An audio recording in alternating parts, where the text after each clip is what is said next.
시선을 주께 향함이라는 제목을 함께 들어보려고 합니다. 오늘 우리 모두가 이 아침에 좀 하늘을 바라볼 수 있는 그런 마음의 여유가 있었으면 참 좋겠다. 가을하는데 좀 저 산에 올라가서 느릅방에 누워가지고 하늘을 좀 한없이 좀 바라볼 수 있는 그런 마음이 있으면 좋겠는데, 아마 하늘을 바라보는 것이 곧 하나님을 예배하는 것이 안 되겠나 하는 생각을 하게 되었습니다. 예배란 것이 무엇이냐면요, 하나님의 최고의 가치와 아름다움을 어실 줄 알고 귀중히 그걸 드러내는 것이 예배입니다. 예배 본질은 하나님의 사랑에 이끌렸어. 그 하나님의 가치와 아름다움을 칭송하는 것입니다. 하나님을 존중히 여기는 마음.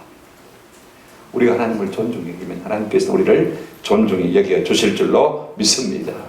예배는요, 성령 충만한 자에 마땅한 바입니다. 에베소서 5장 18절 말씀을 보시면 오직 성령의 충만함을 받으라. 그래 놓고 이어서 뭐라고 말씀하고 있냐면, 시와 찬송과 신령한 노래들로 서로 화답하며 너희 마음으로 주께 노래하며 찬송하며 범사에 우리 주 예수 그리스도의 이름으로 항상 아버지 하나님께 감사합니다.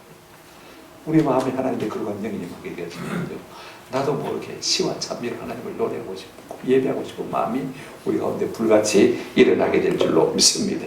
이것이 성벽에 마땅하고 아름다운 것입니다.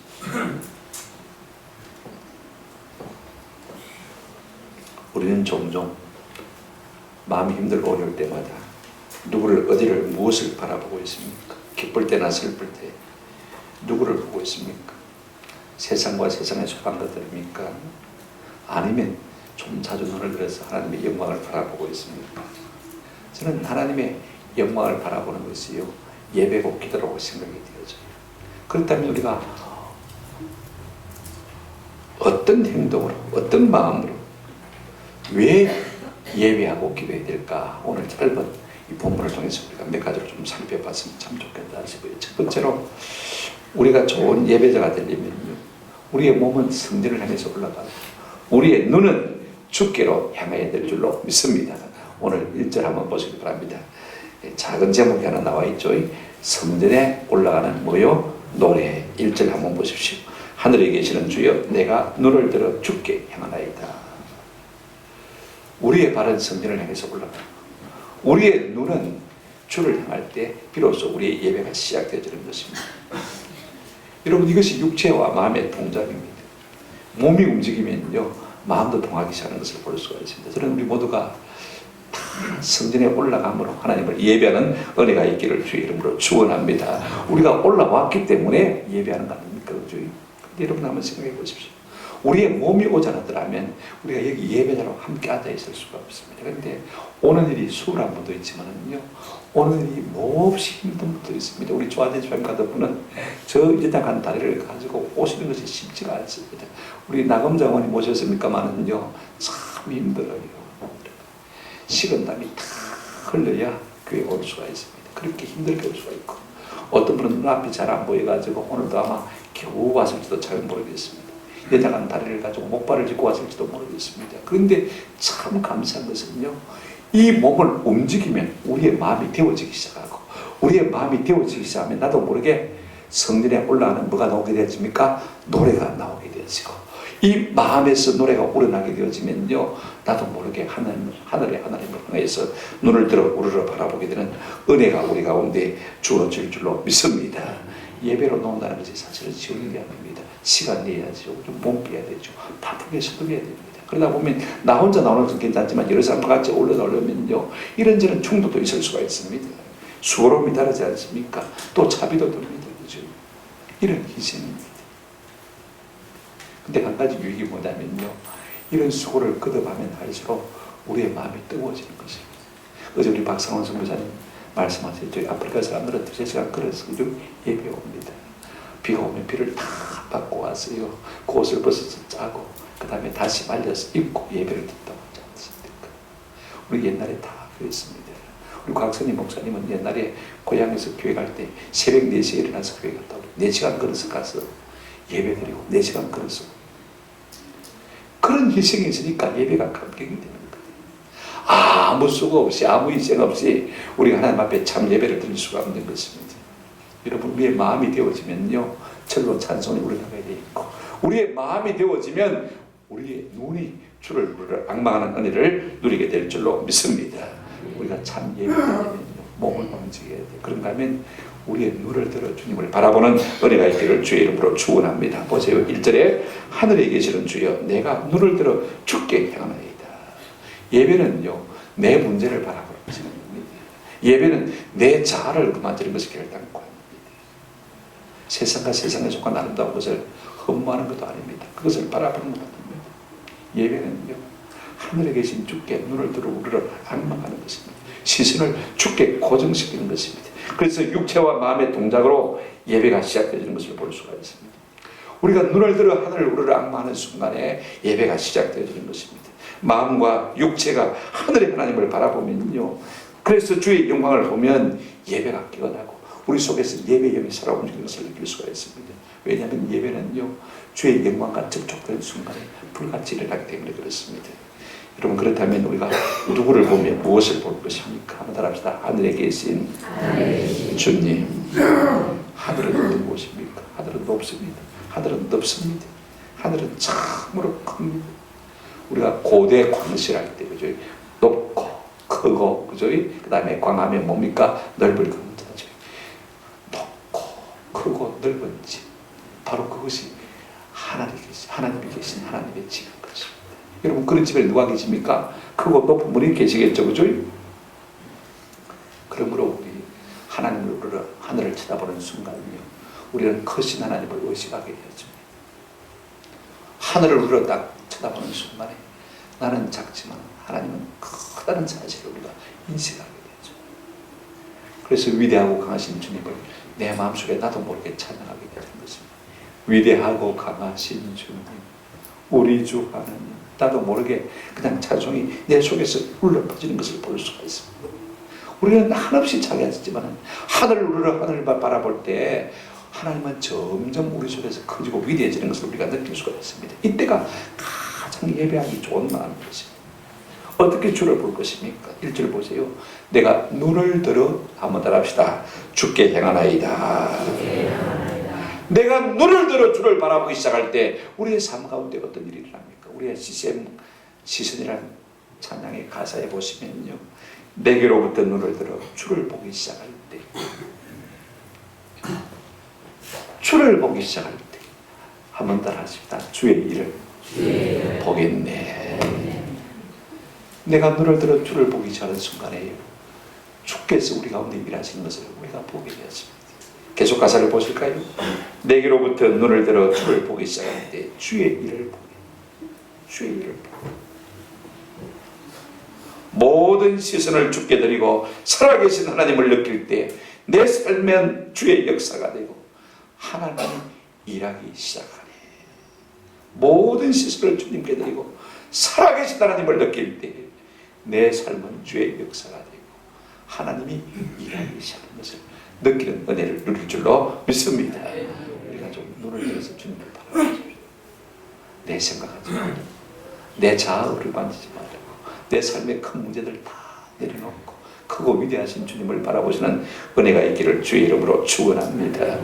모든 시선을 주께 드리고 전능하신 하나님을 느낄 때 세상은 주의 나라가 되고 하나님이 일하기 시작하는 것을 느끼게 될 줄로 믿습니다. 그러면요, 우리의 마음과 육체의 온도가 점점 올라가게 되어지죠. 우리가 하나님께로 눈을 들면 하나님께서도 우리를 바라보실 것입니다. 역대하 16장 9절에 여호와의 눈은 온 땅을 두루 감찰하사 전심으로 자기를 하는 자에게 은혜와 능력을 베푸신다고 말씀하셨습니다. 우리의 눈과 하나님의 눈이 마주치는 순간에 우리의 삶의 스파크가 나고 하나님의 은혜와 능력이 우리 가운데 흘러넘치는 놀라운 복을 경험하게 될 줄로 믿습니다. 주의 눈은 의인을 향하시는 것입니다. 그 귀는 우리를 향하시게 되어 있는 것입니다.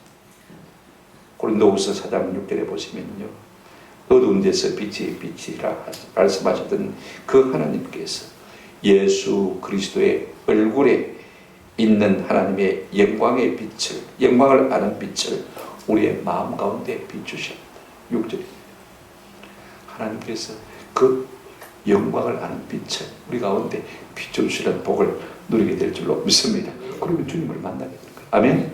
이것이 진짜 예배의 모습인 것입니다. 여러분 자꾸 내 앞을, 내 안을 목상하시고 눈을 들어서 주님을 바라보심으로 말미암아 주의 영광의 빛이 우리의 심령 속에 서면되었어요. 주께서 우리 가운데 일하시는 은혜를 누리시는 복을 맛보기를 주의 이름으로 축원합니다. 두 번째로 우리가 어떻게 하는 것이 좋으냐면요, 좋은 예배자들이면 하나님을 간절히 바라보며 기도해야 됩니다. 여러분 2절 한번 보시기 바랍니다. 참 좋은 말씀이에요.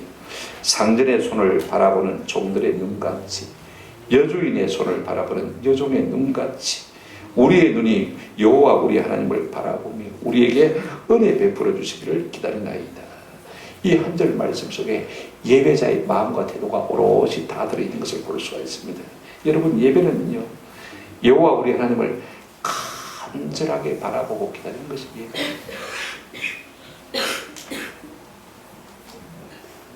뭐가 예배냐? 우리 하나님을 간절히 바라보고 기다리는 것. 보세요. 2절 보시면요, 상전의 손을 바라보는 종들의 눈같이, 여주인의 손을 바라보는 여종의 눈같이 우리의 눈이 여호와 우리 하나님을 바라보며 우리에게 은혜 베풀어 주시기를 기다리나이다.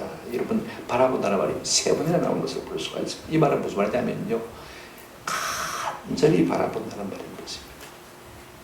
여러분 우리가 간절히 주만 바라보는데 주께서 우리를 외면하시겠습니까? 잠언 8장 7절에 보시면 나를 사랑하는 자들이 나의 사랑을 입으며 나를 간절히 찾는 자가 나를 만날 것이라. 아멘. 우리가 주님을 간절히 찾고 바라면요, 주님을 만나는 은혜가 우리 삶 가운데서 일어나게 될 줄로 믿습니다.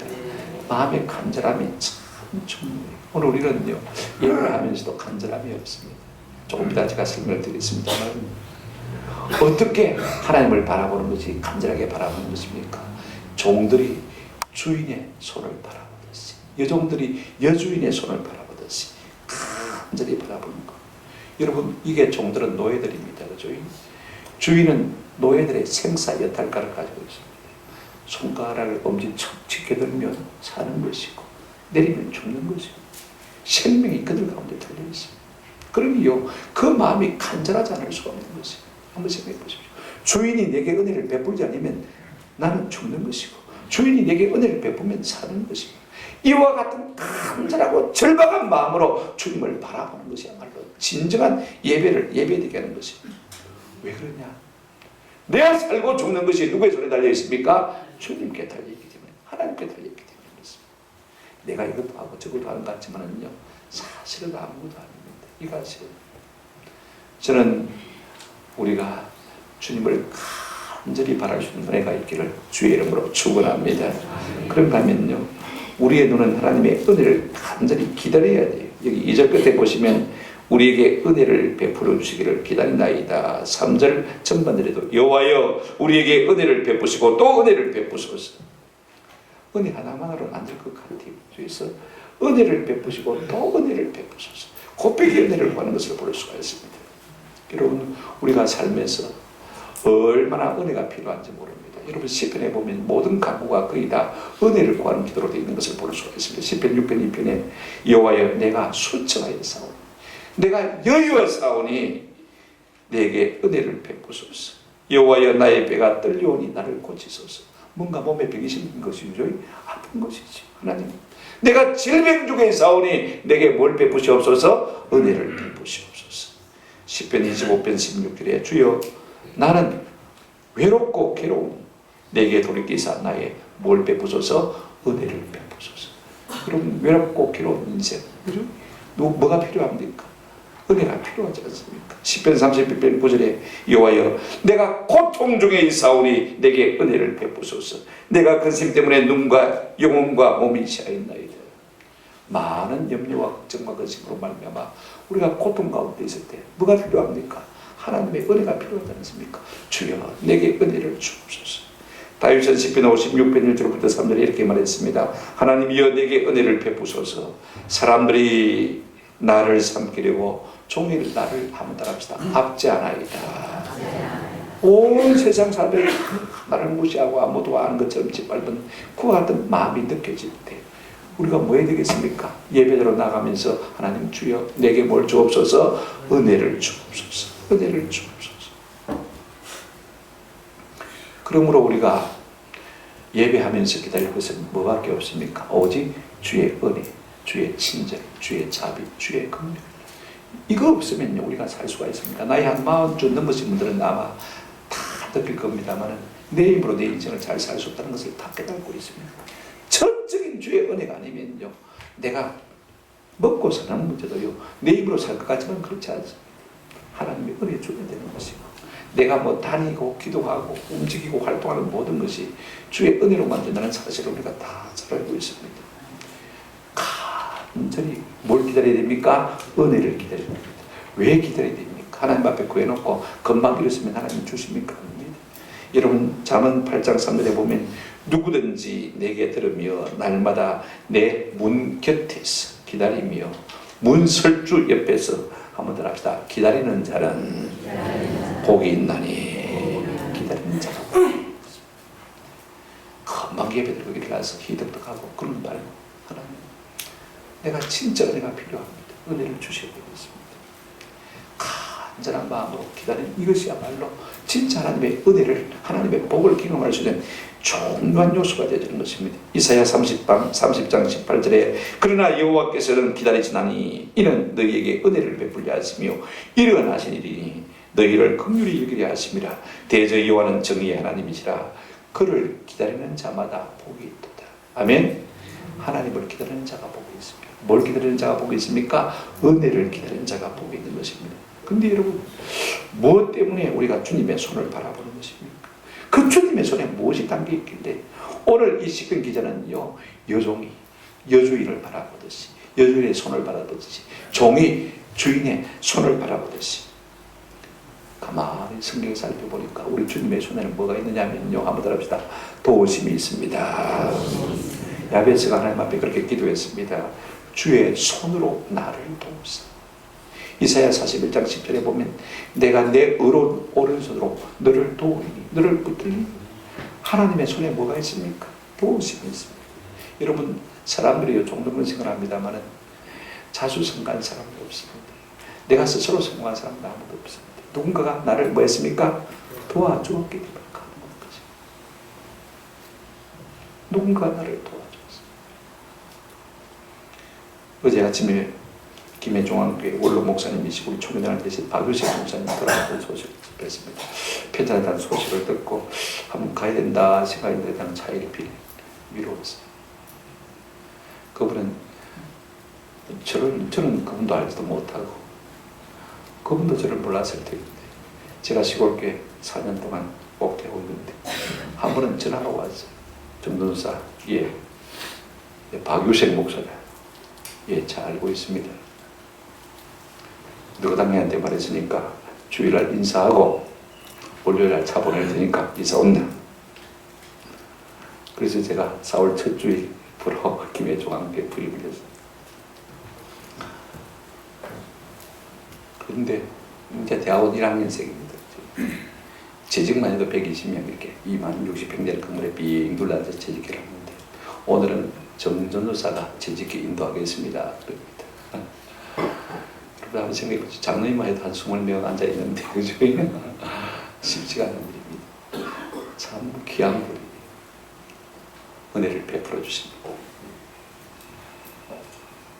도와주십니다.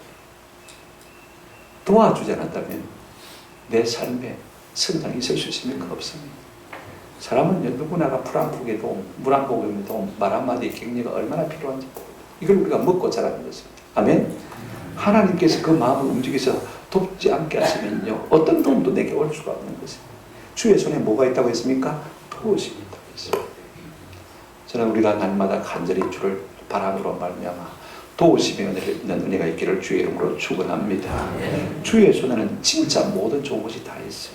우리가 역대상 19장을 보게 되지만 11절 12절에 여호와의 위대하심과 권능과 영광과 성리와 염이 다 주께 속하여서 오니 천지에 있는 것이 다 주의 것이라 소리이다.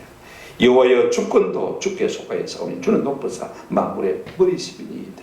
부가 부와 기가 죽기로 말미암고 또 주는 만물의 주제가 돼서 한번 합시다. 손에 권세와 능력이 있사오니 모든 사람을 크게 하심과 강하게 하심이 주의 손에 있나이다. 여러분, 주의 손에 뭐가 있습니까? 권세와 능력이 주의 손에 있어서 모든 사람을 크게 하심과 강하게 하심이 어디에 있다고 했습니까? 주의 손에 있다고 했습니다. 내가 낮았어. 자존감이 낮았어. 참으로 내 인생이 비참하게 느껴질 때가 있습니까? 여러분, 주의 손에 뭐가 있습니까? 권세와 능력이 주의 손에 있어서 우리 사람을 크게 할 수도 있고, 그죠? 강하게 할 수도 있는 그 힘이 어디에 있습니까? 주의 손에 있는 것입니다. 저는 우리 모두가 이 주님의 손을 바랄 수 있는 은혜가 있기를 축원합니다. 그런가 하면 주의 손에 우리의 시대도 있고 우리 앞날도 있습니다. 10편 31편 15절에 나의 앞날이 한번 따라합시다. 주의 손에 있사오니 내게 있는 것 아닙니다. 나의 장래가요, 내 의지와 내 결단과 내 실력과 내 능력에 달리는 결단과 아닙니다. 아멘. 하나님의 손에 있어요. 하나님이 안 들어섰으면요, 아무리 내가 실력이 있어도 말짱합니다. 아멘. 아무리 부족해도 하나님이 손에 들어섰으면요, 내 앞날이 주의 손에 있다고 했습니다. 나를 통해서 사용하시고 영광 받으시고 우리 주의 이름이 존귀를 취하실 줄로 믿습니다. 더 중요한 거, 주의 손에 뭐가 있냐면요, 한번 합시다. 아들 예수 그리스도가 있습니다. 어제 우리 박상원 선교사님 간증 듣고 많이 다 은혜 받았죠, 그죠? 진짜로 이 재미로 우리 단일 기도합니다. 작년에도 막 눈물이 그칠 줄 모르는 은혜를 받았는데 그냥 막 계속해서 하염없이 울고 싶었는데 우리 박상원 선교사님도 우리의 눈물샘을 자극해 주셨어요. 그 아프리카에서 원주민들과 먹는 것이 다 귀하니까 말입니다. 자기 아들 먹을 게 제대로 없습니다. 원주민 먹어야 되니까, 그죠? 그래서 어떤 날은 빵을 썰다가 자기 아들 빵은 조금 두껍게 썰고, 그 다음에 원주민 아이들은 조금 얇게 썰고, 그죠? 그런 걸 하나님이 다 보여주시는 거예요. 네 죄가 이제다 하고 다 보여주는데 얼마나 하나님 앞에서 무너지고 녹아지는지 말입니다. 그러면서 너는 네 아들 때문에 그렇게 마음 상해하냐? 나는 내 아들, 내 독생자 예수 그리스도를 십자가에 내놓았잖아. 그 말씀 앞에 이 박상원 선교사님이 완전히 거듭나고 변화했어요. 나는 아들을 주었잖아. 여러분, 아들 주신 분이 뭐가 아까워서 우리에게 주시지 않겠습니까? 로마서 8장 32절입니다. 자기 아들을 아끼지 아니하시고 우리 모든 사람을 위하여 내어주시니까 어찌 그 아들과 함께 모든 것을 우리에게 주시지 아니하겠느냐. 아멘. 아들 주신 분, 하나님의 손에 모든 것이 있어요. 어찌 이 모든 것을 내게 주시지 않겠느냐. 우리가 간절히 주의 손을 바라고 기다리면요, 반드시 아들을 우리에게 주실 줄로 믿습니다. 자, 세 번째로 우리는 무엇 때문에 더욱 하나님을 찾게 됩니까? 예배의 동기를 우리가 한번 생각해 보십시오. 예배와 기도의 총매가 무엇입니까? 우리로 하여금 무엇 때문에 예배자로 불러 자리에 나가게 하고 기도의 자리에 나가게 만든 것입니까? 무엇이 우리를 그렇게 만드는 것입니까? 우리가 때로는 마음이 즐거울 때도 사실 하나님을 찾아요, 그죠? 왜냐하면 하나님께서 내게 주신 은혜를 내가 무엇으로 보답할까 그런 마음이 있습니다. 은혜를 가지고 보답하지 않는다면 그건 인간도 아니죠, 그죠? 네가 은혜 받을 때마다, 하나님께서 우리에게 복을 주실 때마다 내가 하나님 앞에 나가서 예배하고 싶은 마음이 우리 가운데 사실 많이 있습니다. 하나님은요, 우리 이와 같은 충만한 마음의 상태를 통해서 영광을 받으시기도 하지만은요, 마음이 한없이 공고하고 또 하나님 외에는 소망이 없는 이들의 예배를 통해서도 영광을 받으실 줄로 믿습니다. 여러분, 대다수의 사람들이요, 평안할 때 하나님 앞에 간절한 마음으로 나아가게 하시지 않습니다. 내 마음에 아픔이 있을 때, 내 마음에 고통이 있을 때, 그죠? 내 속에 무수한 멸시가 참으로 차고 넘칠 때, 그때는 우리의 마음이 긴비돼서 하나님 앞에 나가지 않고는 견딜 수가 없는 것입니다. 오늘 본문의 경우가 그런 것 같습니다. 오늘 본문을 보시기 바랍니다. 3절 끝에 보시면요, 심한 멸시가 내게 뭐 했다고 했습니까? 넘치나이다. 4절에 보시면 안일한 자의 조소와 교만한 자의 멸시가 우리 영혼에 넘치나이다. 지금 뭔지 모르지만은 이 시편의 저자가 처한 상황이 뭔지 모르지만은 말입니다. 보세요. 심한 멸시가 그 속에 있다는 것을 우리가 알게 되었습니다.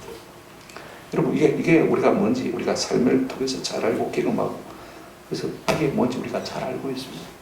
중요한 것은 때로 우리가 잘 될 때보다도 우리의 마음속에 심한 멸시가 우리를 덮을 때, 힘들 때, 어려울 때 한번 합시다. 진짜 좋은 예배자가 될 수 있습니다. 때로는 세상의 멸시가 내가 아무것도 아닌 느낌을 받을 때 그때 진짜 우리의 마음이 겸비해지는 거예요. 그렇지 않습니까? 그죠? 가장 좋은 예배의 상태는요, 한번 합시다. 우리의 마음이 거지와 같을 때, 내가 아무것도 아니라고 느낄 때, 내가 한없이 차가지고 한없이 부족한 사람이라고 느껴집니다. 진짜 하나님 마음, 우리를 악망할 수가 있는 것입니다. 그래서 가난한 마음으로, 한없이 낮은 마음으로 하나님을 예배할 수 있는 것입니다. 오늘 시편 124편의 저자는요, 이 심한 조소와 멸시 때문에 그 가난한 마음을 가지고 하나님 앞에 예배자로 나가는 것을 볼 수가 있습니다. 여러분, 때로요, 안일한 자의 조소가 우리를 예배자로 밀어내는 것을 볼 수가 있습니다. 저거는 잘 먹고 잘 사니까 편안하니까, 그죠? 우리 같은 상황을 잘 몰라요.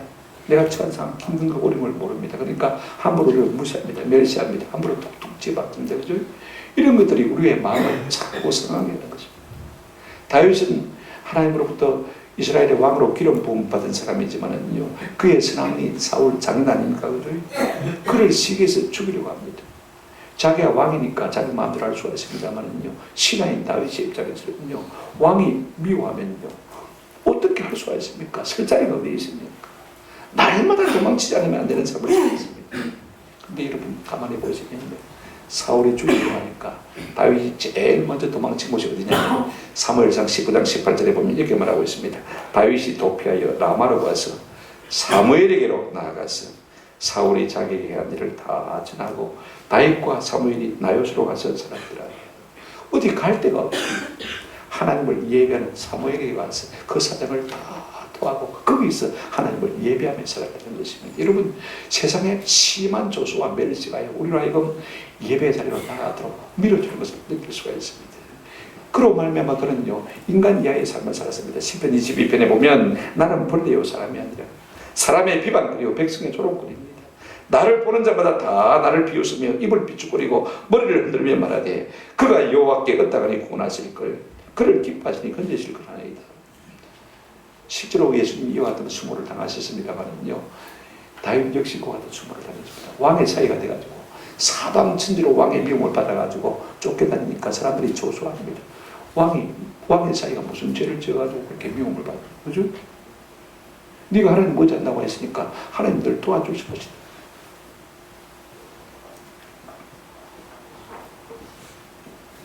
시편 40편에 보면 나를 향하여 하하하며 조소하는 자들이 자기 수치로 말미암아 놀라게 하소서.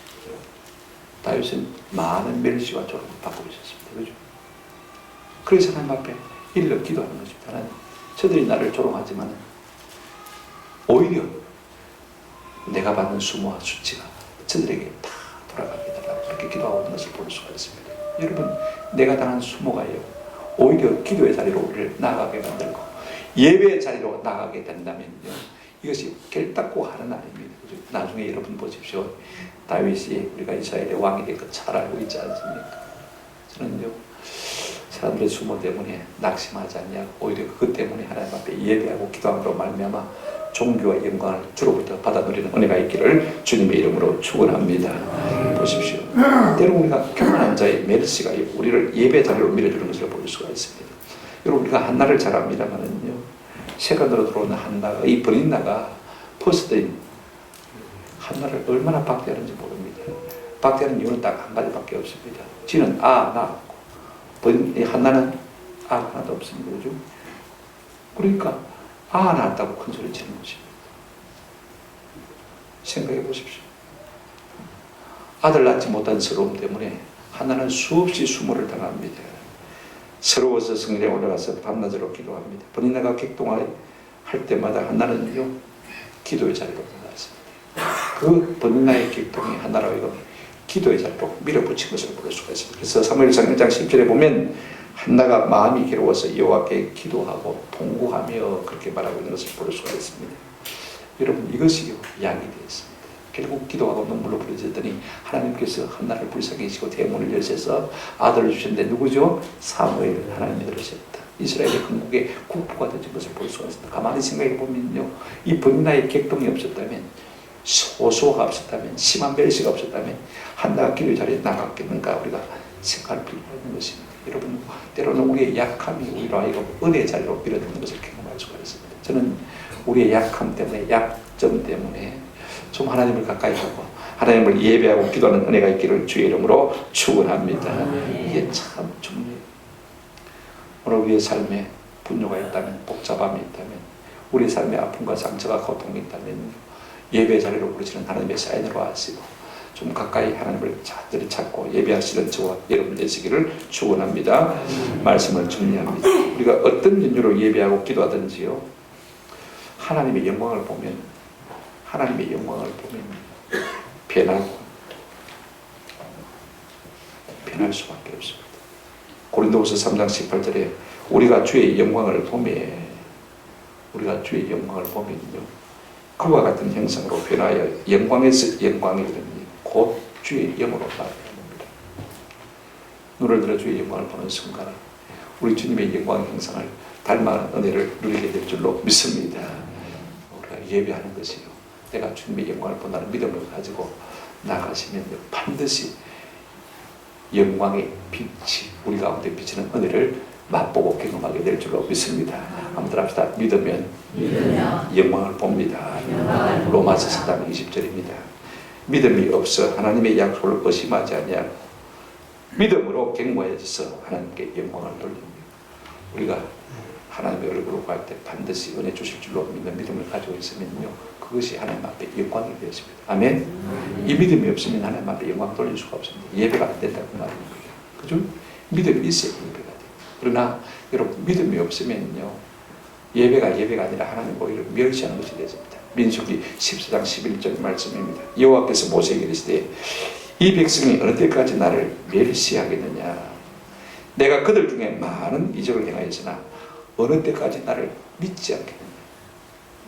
하나님의 능력과 권세를 믿지 않는 것이요, 하나님을 말하는 것입니까? 멸시하는 것입니다. 우리가 예배 자리에 나와도 하나님의 전능과 능력과 권세를 믿지 않으면 예배가 아니라 뭐가 되십니까? 멸시가 되어지는 것입니다. 오늘 우리 가운데 일하실 하나님을 믿음으로 말미암아 하나님의 영광을 목도하고 하나님의 영광을 경험하고 이로 말미암아 놀랍게 변화되는 은혜를 날마다 맛보고 누리시는 저와 여러분 신실한 예배자가 되시기를 주의 이름으로 축원합니다. 아멘.